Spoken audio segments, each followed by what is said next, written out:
through a bit of our agenda for the day. So we do have, it's a short webinar, so another kind of 40 minutes or so. And we're going to be looking at what change looks like at work. So not just that top level organizational change, but also on the individual level. We're also going to be focusing quite a lot on our approaches to change. So why that's important, what that means, what that looks like, but also what can we actually be done about it as well, and how we can support that. And then towards the end, we'll have a mention of our upcoming workshop where we'll be carrying on this conversation. And as I said, a bit of time for a Q&A as well, if there's anything left over that we haven't covered. But to kick us off, I thought we'd just set the scene in terms of why are we talking about change? Why have we gathered here to discuss the topic? And it is partly because change is becoming very, very frequent, in the climate in the world and in the workplace. All those sorts of things mean that change is becoming very, very frequent, if not a constant in the workplace, especially in those larger global organizations. But there is general research suggestion that the majority of planned and organised change initiatives tend to fail in one way or another. And that is largely cited due to what they call negative employee reactions. And so it's not necessarily because the change itself wasn't well planned or thought out, but it tends to be because of the way that it's experienced by the people it's being done to, the way it's interpreted, and the way that people respond to that change as well. So that is not in any way blaming the employees for that, but it's more just to talk about the importance of why we need to recognise people's reactions to change and how we can make sense of that in order to implement effective change initiatives that are received well and that work out well as well. So moving on to thinking about what change looks like in the workplace.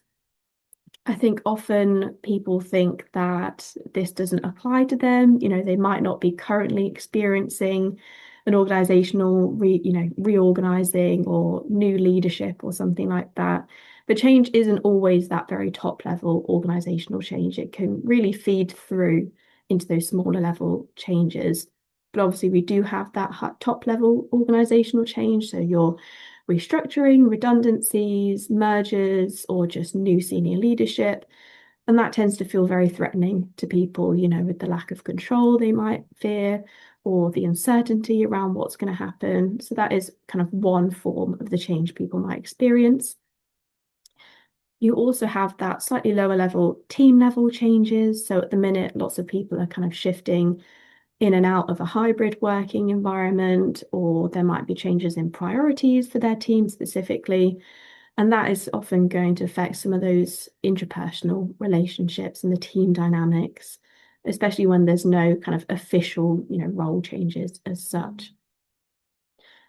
We can also have changes at the role level as well. So that can be someone gaining new responsibilities, a new project, or something like a promotion or a transition, secondment, whatever that might be. And even though lots of those things can feel really positive for a person, it can also feel quite uncomfortable because it's stretching our confidence, what we believe that we're capable of, away from something that used to feel quite familiar and quite safe.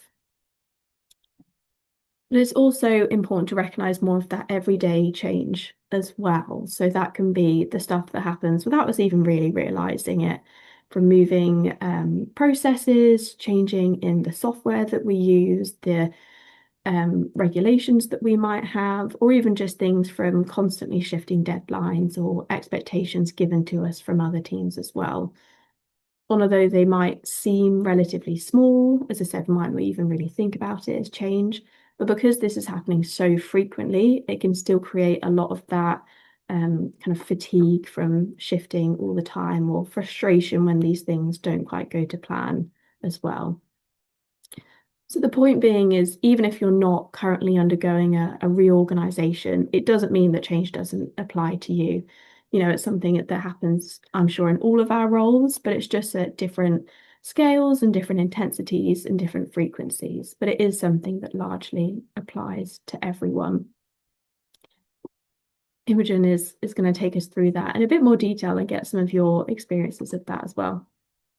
Thank you, Mia. Yeah, so if we're looking at change at work, I'd be keen to think about how everyone in the call actually experiences change and how you feel about change when it's happening to you, when it's happening to an organization that you're involved with. So I'm just going to launch a quick poll. If you can see that on your screen, I'll give you a couple of minutes just to answer that.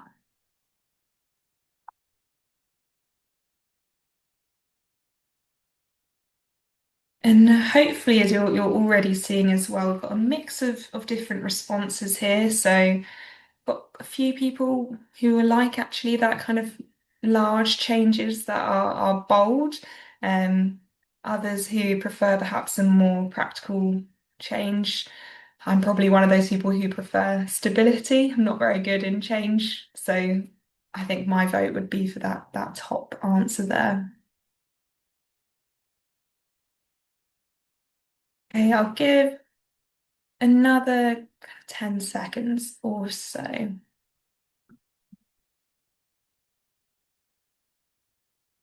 Okay, so hopefully you can see that. And what it's really showing here, as expected, really, is that everyone has different approaches to change. And this actually goes with some of the research here that the majority of individuals do sit in that middle. So, we don't mind change, but as long as there is that kind of practical and realistic outcomes. But you do have people who prefer change that is constant, thrive in those chaotic environments. And that comes down to what we're actually looking at today. So why do some people thrive during change? And why does it might maybe take others a little more time to get used to that? And the key message here is that there isn't a right or wrong response to this change. Some of this can come from different experiences, which we'll go through shortly, but mainly this difference is unique to us and the organization. And it's how we actually manage that change and respond to other people's experiences to where we get the kind of best outcome from that. So there isn't always going to be that kind of one size fits all to our approaches in navigating change and dealing with change. So why do people respond differently? This definitely isn't a simple question with a simple answer. Our responses to change are ultimately defined by a range of different experiences, environmental factors, individual factors, and all of those are kind of combined into then actually what we're doing as an outcome. So, firstly, if we think about the person themselves, so personality, individuals with traits like extroversion, that openness to experience, being agreeable, all of those individuals who have high preferences in those personality traits are actually likely to have a more positive attitude towards change. However, if someone has quite a high preference or high in neuroticism, which is that kind of emotional stability element, they might view change with more anxiety, maybe potentially more insecurity as to what that change might occur. So even our personality itself will influence how we're kind of responding to that change. Emotional intelligence is another one. So, emotional intelligence is often associated with being adaptable, with being flexible. So, someone who has that high emotional intelligence, you're much more likely to manage the different emotions that are accompanying unknown situations. So, even if you're someone that doesn't experience change very well, you'll understand and appreciate the emotions that come with that and therefore have the awareness and the strategies to deal with those emotions and ultimately get you through that changing situation, perhaps more easily than individuals with lower emotional intelligence. The other two come into something Mia was mentioning earlier in terms of our experiences of change in terms of our control and our confidence in that change. So self-efficacy itself has been seen to determine if you see change as a potential threat or if you see it as an opportunity. So even our own confidence can influence actually our perceptions of that outcome. And that control element is really important as well, in particular, the locus of control, which is about how we think about our control of our own lives. So do we have that free will? So those individuals who think that they have that locus of control are more likely to be open to that change than perhaps if people think they're at the mercy of those external factors. So if we think that we've got control of actually what's going to happen and the outcomes of that, then we're more likely to respond positively. But it's not just the person that we need to be thinking about, it's also the environment that this change is happening in. So even past experiences of change. So if you've had a past experience where that change was successful, then employees might be more likely to be more supportive of that change because they went through a change in their last organization. It went great. We saw the positive outcomes. Let's dive into this new change currently.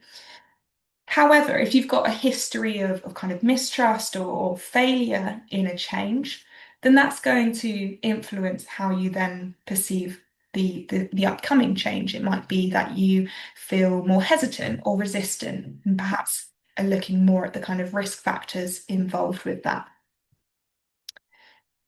Peer pressure is another one. So if we're looking at actually the environment that change is happening in, and then the group and the team and all of their experiences, if you've got a group of individuals where everyone is more resistant or a bit more hesitant, then you might be more likely to also think that, you're leaning in on their own perceptions. Similarly, if, everyone else is on board and, going towards this change, you might be less likely to voice those concerns. And there's a danger there because actually you could miss some genuine concerns that are a potential to consider and that you'd potentially want to consider as well. And the last two come into actually how you navigate and manage that change from a top level. So organisational communication is really important. It has been shown that if organisations do communicate properly with their employees and their staff, then that resistance is likely to be reduced by about 40%. So the organisational communication is really, really valuable in how the employees experience that change. And then also the leadership as well. So if people have faith in their leaders and they are acting as kind of motivating change agents, then they can also address those uncertainties. They're going to be allowing employees to ask questions. They're going to be identifying those roles and making sure that they are being transformational in their approach to leadership. So ultimately, it is that combination of the person, but also the environment that is going to give the individual their response to that change. So, how can those approaches actually be measured? So, we can kind of better our understanding of those responses by measuring an individual's response to change objectively. So, for example, if you were one of those people earlier who voted that you preferred kind of stability or approach change perhaps more cautiously, maybe like myself, then you'd lean towards this left-hand side of the scale. If, for example, you are someone who doesn't mind change, but it has to be practical, it has to be realistic, then you'd sit somewhere in the middle here. Whereas if you are someone who is, guns blazing into the change and enjoys that satisfaction of changing environments, then you'd be towards this right-hand side. The important thing is, though, and it kind of goes to what I was saying earlier, is that there's no discrete types here. So people don't neatly fit into these boxes. This is a continuum. It might change, again, depending on people's experiences. But equally, you might have an initial preference that can be managed by that environment, by the people you're with, and by your own experiences as well. So I'm going to pass to Mia then in terms of why this assessment and measuring this objectively can actually be useful at work to understand where people are coming from, and ultimately what we can do about it. Yeah, absolutely. I think we can all recognize ourselves on that spectrum somewhere. And as Imogen said, it's not about being right or wrong, but it's about knowing what that preference is and then managing that as well as we go along. And I wanted to present a bit of a case study just to get us to understand a bit more about what this can actually look like in the workplace. So how can we recognize this in ourselves and others, and what does it bring to the table as well? So as a very hypothesized example, we've got a random company that has replaced its very long-standing manual record-keeping system with a new, shiny, AI-driven digital platform. I'm sure this is happening somewhere as we speak at this moment in time. So if we imagine we have two individuals, same team, we've got person A and person B. So this person A is much more of a conservator-leaning individual within that group. They're much more likely to focus on how to transition through this change with accuracy and precision, avoiding any details, very kind of attentive to those individual details and the things that might get missed, but also very conscious of the rules and regulations that they need to adhere by and any particular plans or processes that need to be developed to get this moving smoothly. But then the other side of that is that the other people in this team could perceive this person to be resistant. You know, they're likely to flag up a lot of questions that need to be answered. They're likely to, um, they could potentially slow things down if they're looking at that details and really focusing on some of those smaller parts of the change. But also, these are people that can sometimes lean towards perfectionism. You know, we're not going to push go on this change until every single thing has been accounted for, which isn't always possible, as we might know. So there can always be things that are useful with this, but also some potential risks that could come up as well with that conservative-leaning individual. But they do bring real strengths into that transition. You know, they're going to really protect the quality of that platform, making sure, as I said, all those minor details are accounted for and recognized. They're likely to be quite risk averse, so not diving into things without doing their due diligence and making sure overall that that change is implemented in a proper fashion. But you might also have person B on that same team, which is more of an originator leaning, more of that wanting to go in head first, which again in these situations can be quite useful in terms of motivating the people around them. You know, they might more likely to recognize the value of the change, the benefits it's going to bring, think it's the best thing since sliced bread. They're really getting that momentum going and getting people interested and ready to go. They're also likely to get through it quite quickly, so really pushing that forwards, not letting it getting stuck on the hurdles, but really going forwards and being quite a catalyst for that new transition. But as always, you have the potential risks that can be flagged up with that change style with all the push for speed, they might overlook some of those important details, you know, not really think, you know, we'll come back to compliance tomorrow. We'll have a look at it another time, you know, just pushing it onto the back burner. And there can be some unintended consequences with that in a purely unintentional way, but sometimes key parts can be forgotten in the rush of a new and exciting change that has cropped up.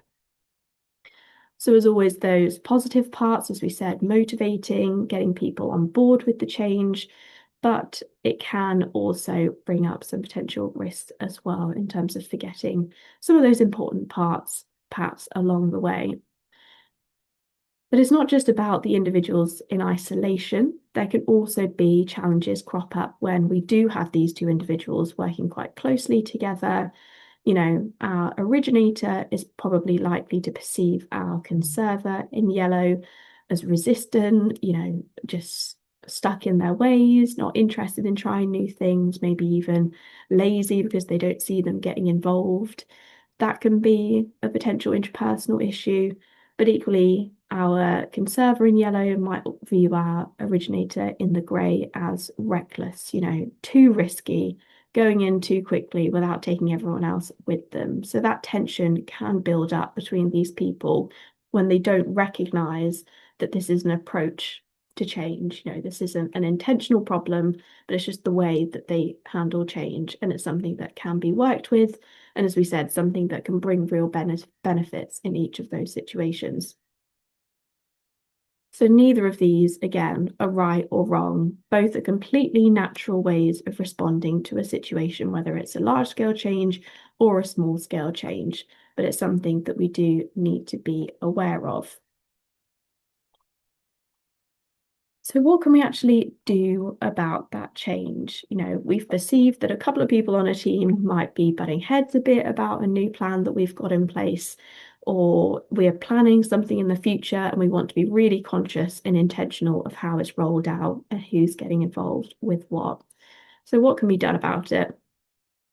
In order to manage those initiatives successfully, then we really have to pay attention to both the individual and those environmental factors that Imogen spoke about earlier on, and being very clear about that. First and foremost, we've got to assess those teams and manage that conflict. So we've not just got the CSI2 tool that we're talking about, but ways in which we can assess those individuals to actually understand where they're coming from. Where do they lie on that scale? In a team, do we lean more towards the originators? So we might have some risks with jumping in too quickly. Or in the team, have we tend to be veering towards more of those conservers? And so we might have some risks with speed and things like that as well.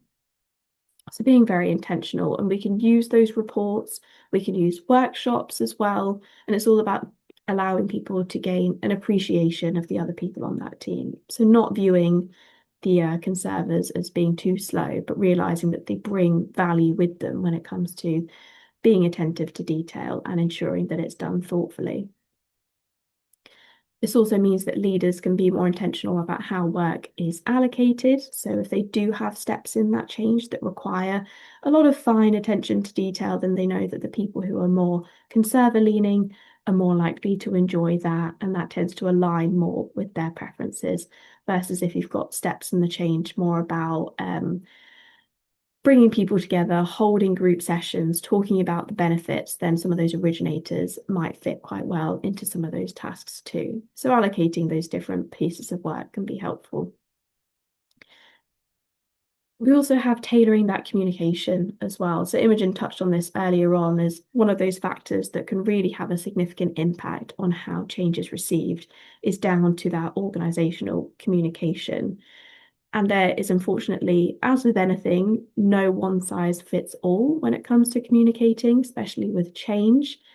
I think if we recognize, for example, our conservers on the left-hand side, they're probably going to appreciate some of those facts about the situation. What does this mean at the bottom line? What are the details? What are the timelines? How is this going to specifically affect me? Versus those originators on the right-hand side that are going to be keen to hear about what's possible. By doing this, what are we unlocking? What is this going to bring to the team that I can do differently? And so being conscious of talking about both of those different parts of change is going to be helpful. And then also communicating this not on a group level, but ensuring that we're communicating in ways that towards individuals as well, giving individuals an opportunity to present their questions and talking to them on a smaller level as well. Last but not least is partly about participation from the employees themselves as well.